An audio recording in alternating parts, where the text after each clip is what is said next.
Car मध्ये येणारे problems car तुम्हाला आधीच सांगत असते, कारण की कारच्या इन्स्ट्रुमेंट क्लस्टर मध्ये खूप साऱ्या लाईट्स येतात. त्या लाईट्सचं मिनिंग आपल्याला माहित नसतं, त्याच्यामुळे आपण त्याच्याकडे इग्नोर करतो आणि तीच चूक आपल्याला ₹1,00,000-2,00,000 रुपयाला महाग पडते मित्रांनो. चला तर जाणून घेऊया कारच्या डॅशबोर्ड मध्ये कोणत्या कोणत्या वॉर्निंग लाईट्स येतात. पहिला आपण पाहणार आहोत तर रेड कलरच्या वॉर्निंग लाईट्स या इंजिन ओव्हरहीट, ब्रेक प्रॉब्लेम किंवा ऑइल प्रेशर लो याचे सिरियस वॉर्निंग असते. दुसरी लाईट येते येलो कलरची. Yellow colour light check engine light, low tyre pressure आणि लो फ्युएल अशा टाइपची माहिती देतात. आणि ग्रीन कलर आणि ब्लू कलरची लाईट ही तुम्हाला इन्फॉर्मेशन देत असते, म्हणजेच तुमच्या गाडीची हेडलाईट चालू आहे, इंडिकेटर चालू आहेत किंवा क्रूज कंट्रोल चालू आहे. तर पहिली लाईट आहे ब्रेक सिस्टीम वॉर्निंग. तर ही ब्रेक सिस्टीम वॉर्निंग ही लाईट पार्किंग ब्रेक ऑन असेल किंवा ब्रेक ऑइल कमी असेल तर येते. तर अशी लाईट आली तर तुम्ही काय कराल, पार्किंग ब्रेक ऑन आहे का चेक करा, तर तुमची गाडी लगेच साईडला घ्या, ब्रेक ऑइल लो झाले का चेक करा, कुठे लिकेज आहे का चेक करा, नाहीतर डायरेक्टली मेकॅनिकला दाखवा मित्रांनो. दुसरी आहे ऑइल प्रेशर वॉर्निंग लाईट. तर ही लाईट जर तुमच्या गाडीमध्ये ऑइल कमी असेल किंवा ऑइल कुठे लिकेज झाले असेल तर येते. इमिडिएटली गाडी साईडला घ्या, गाडी बंद करा, ऑइल कुठे लिकेज झाले का बघा आणि प्रोफेशनल टेक्निशियनला गाडी दाखवून घ्या मित्रांनो. तिसरी आहे बॅटरी चार्जिंग वॉर्निंग लाईट. ही लाईट शक्यतो बॅटरी चार्ज होत नसेल किंवा तुमच्या अल्टरनेटिव्हला प्रॉब्लेम आला असेल तर येते. अशी लाईट आले तर तुम्ही जे अननेसरी इलेक्ट्रॉनिक्स आहेत ते बंद करा आणि गाडी तुम्ही नियरेस्ट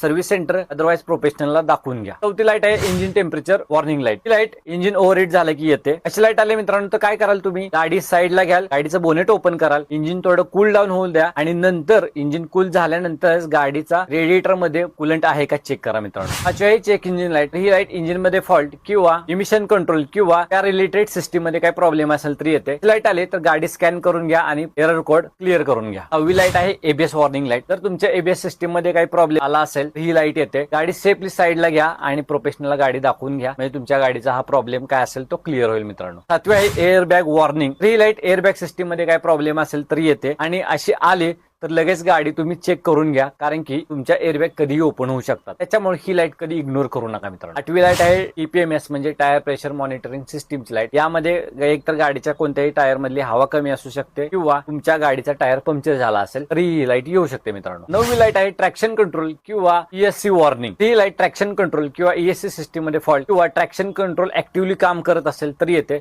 तर अशी लाईट आली तर लगेच मेकॅनिकला दाखवा आणि चेक करा. 10वी लाईट येते मित्रांनो डीपीएफ लाईट. तर गाडी तिसऱ्या गिअरमध्ये 2000 आरपीएम मध्ये कॉन्स्टंटली एक 20-25 मिनिटं चालवा, म्हणजे ही लाईट क्लिअर होईल. ही लाईट क्लिअर झाली नाही तर तुम्ही नक्कीच नियरेस्ट सर्व्हिस सेंटर किंवा गाडी स्कॅन करून काही फॉल्ट कोड आलाय तो चेक करा. 11वी लाईट आहे ग्लो प्लग. ही लाईट शक्यतो डिझेल गाड्यांमध्ये असते. जर तुम्ही इग्निशन ऑन केलं तर ती टेम्पररी येते आणि गाडी स्टार्ट झाली की जाते मित्रांनो. 12वी लाईट आहे इलेक्ट्रॉनिक पॉवर स्टेअरिंग वॉर्निंग. ही लाईट जर तुमच्या इलेक्ट्रॉनिक पॉवर स्टेअरिंग मध्ये काही फॉल्ट आला असेल तर ही लाईट येते. तर अशी लाईट येईल त्यावेळेस तुमचं स्टेअरिंग पण मित्रांनो जड येतं. तर इमिडिएटली तुमच्या नियरेस्ट सर्व्हिस